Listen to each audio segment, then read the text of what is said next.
um Welcome to my channel. So today I'm going to be doing a tutorial on how to make a straight skirt and a peplum top, but for today we're going to be working on just the straight skirt. It's a long one, so I'm going to show you a list of things that you're going to be needing for this tutorial. So this is my fabric, as you can see. This is my fabric. This is my lining. Going to be needing pins for this tutorial. This is the pins I'm actually using, and you're going to need your scissors, your ruler, your chalk, your measurements. Yeah, this is my measurements, and this is the design that I'm actually working on. Yeah, I'm doing the skirt. You won't understand what's going on here, but you'll see once it's done. So I'm just gonna go get started. Basically, I will be coming in and out and be showing you what's going on. Okay, let's get started. Right now, what I have marked out is I have marked out, first of all, I ruled a reference line.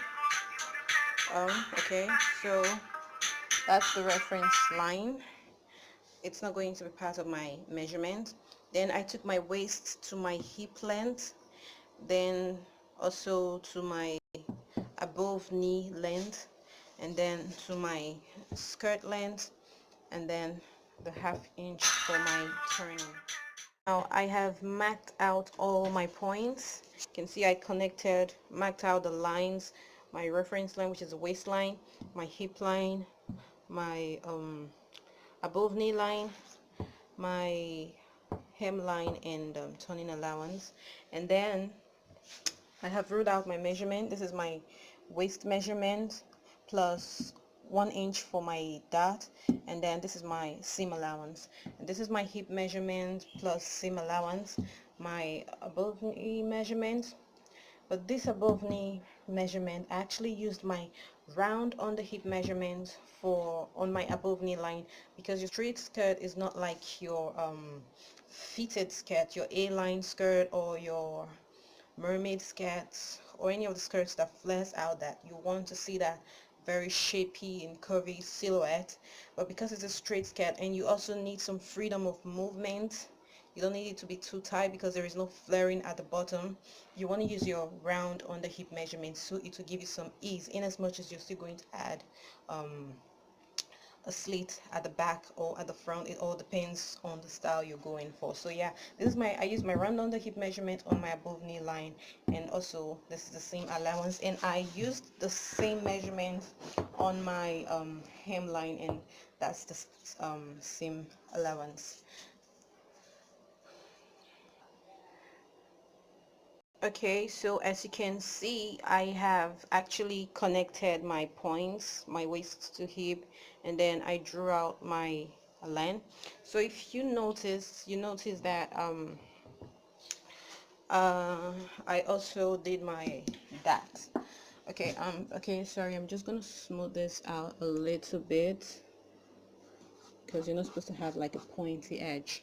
You can see I just gradually blended all the pointy edge in, so it's not sharp.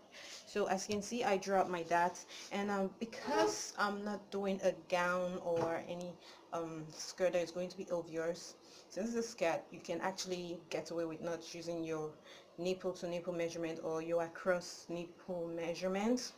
So what I just did was I used I measured half of the waist measurement, which is what I marked from the center front to this line here. That's half of the waist measurement. Well, my front dart is kind of pretty long. That is because I always work with my pattern measurements. Actually, I do freehand, um, but I also use the knowledge of pattern to do my freehand. So basically, it's not really freehand, it's actually pattern modified to freehand.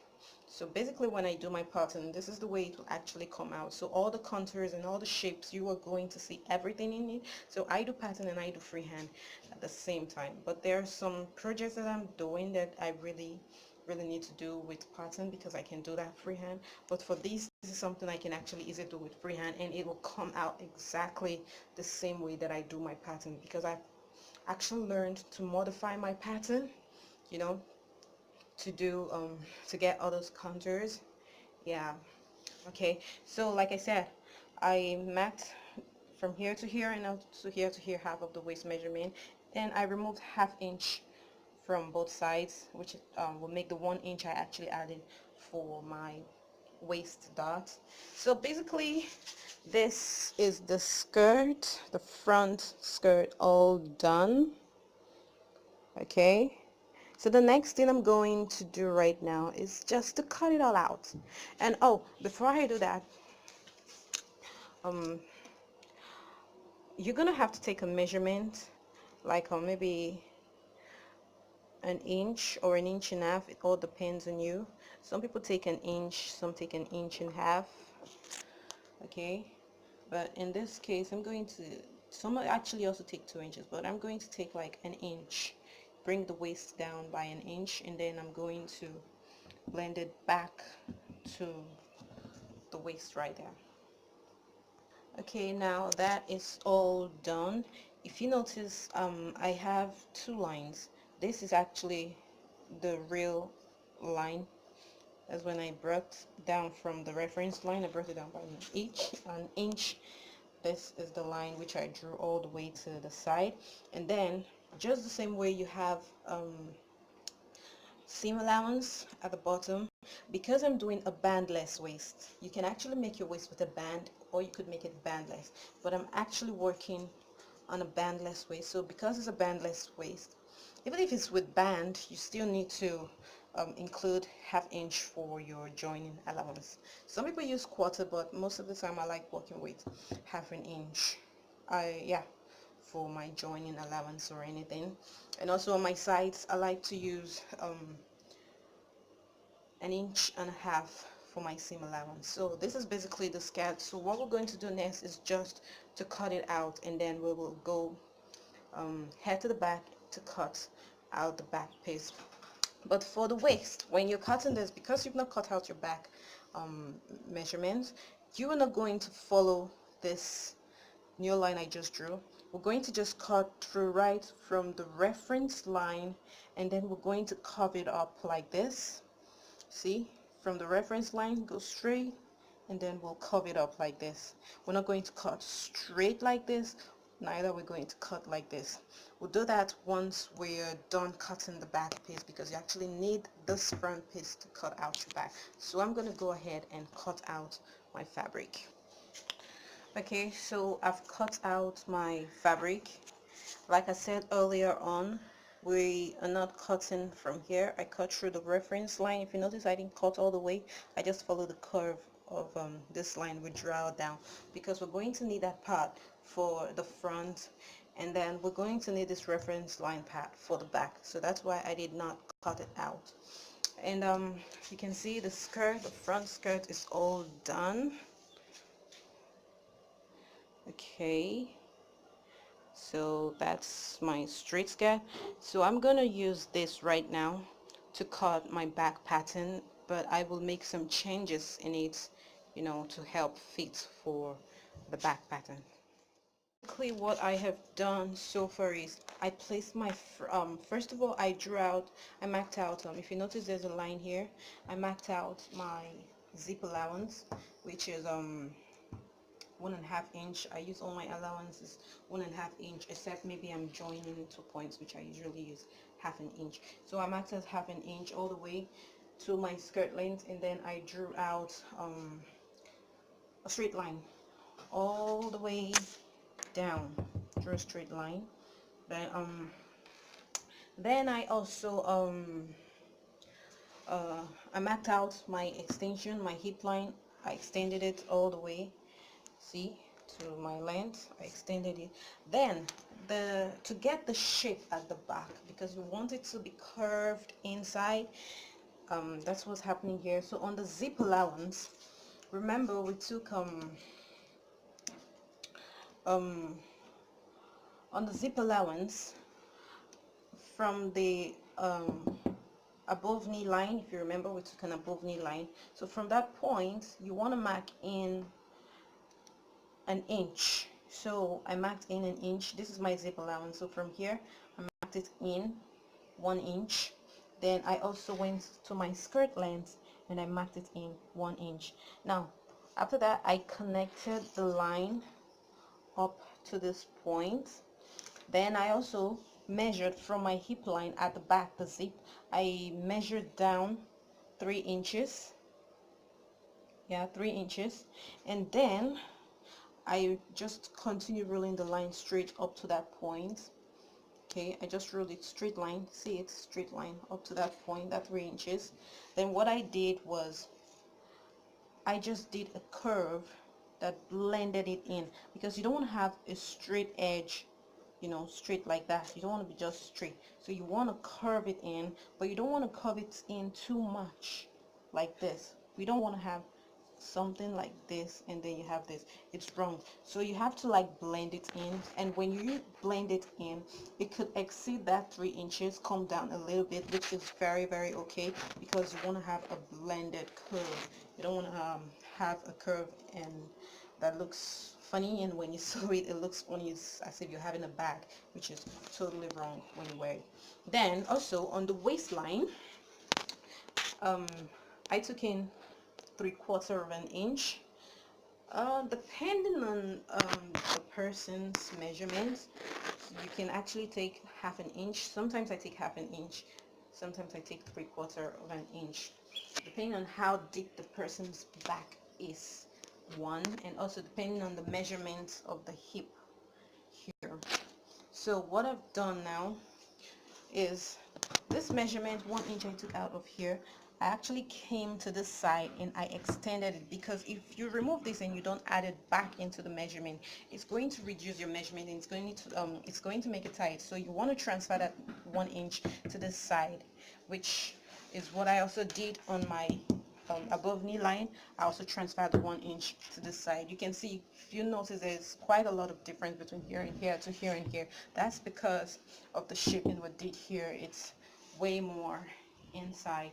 So you want to transfer that and then rule a straight line all the way to the hip. Then if you notice, if you can see, there's another line here, a double line. What I did was, since I removed 1 inch here, I came to this point of the shaping, and then I also marked out 1 inch, which I connected back to my length, and then I connected to my hip. This is basically pattern that I'm doing on as freehand.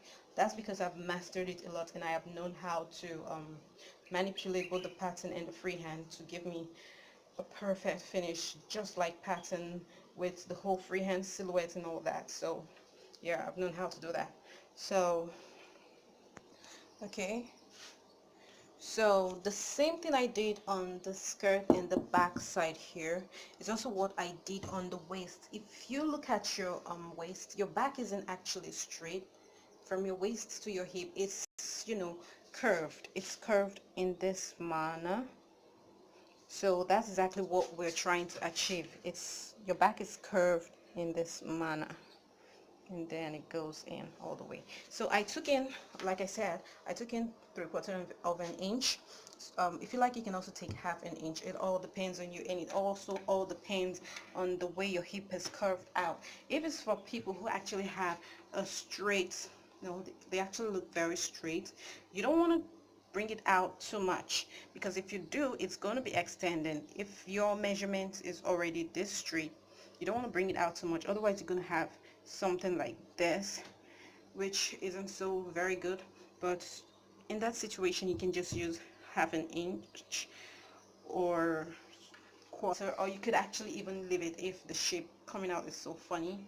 But it's not like it's going to be bad, but I just don't like seeing that shape on my fabric, so that's different. So like I removed here, I also transferred it here and then blended it back to my hip. Then if we come down here, you can see that I kind of extended this by 1 inch at the back, because when you wear your skirts, it's kind of, your butt kind of pushes it up a little bit. So when it does that, this is going to accommodate for that push up, and it's not going to give you like a gap up there.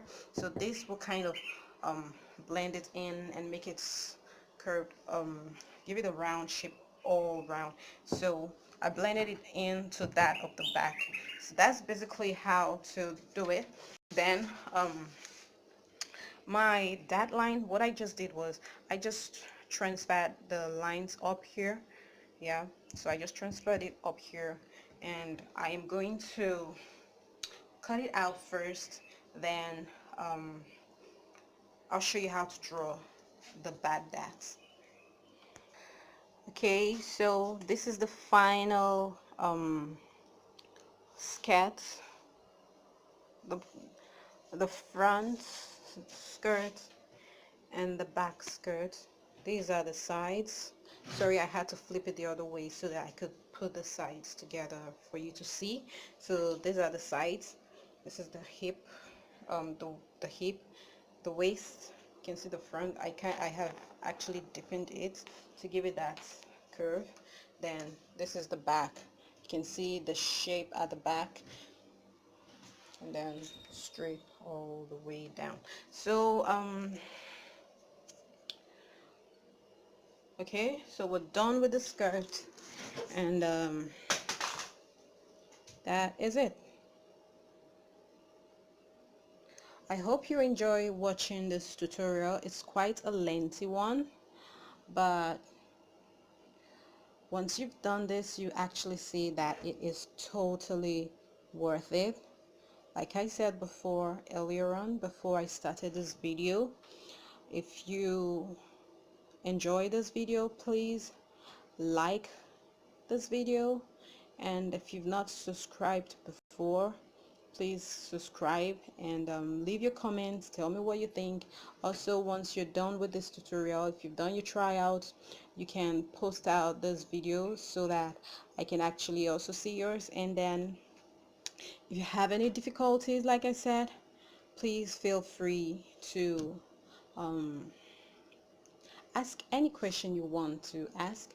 So once again, thanks for tuning into my channel. Thanks for watching my videos. Thanks for all your likes and your thumbs up so far. It's really been amazing. I really do appreciate it. Till next time, bye.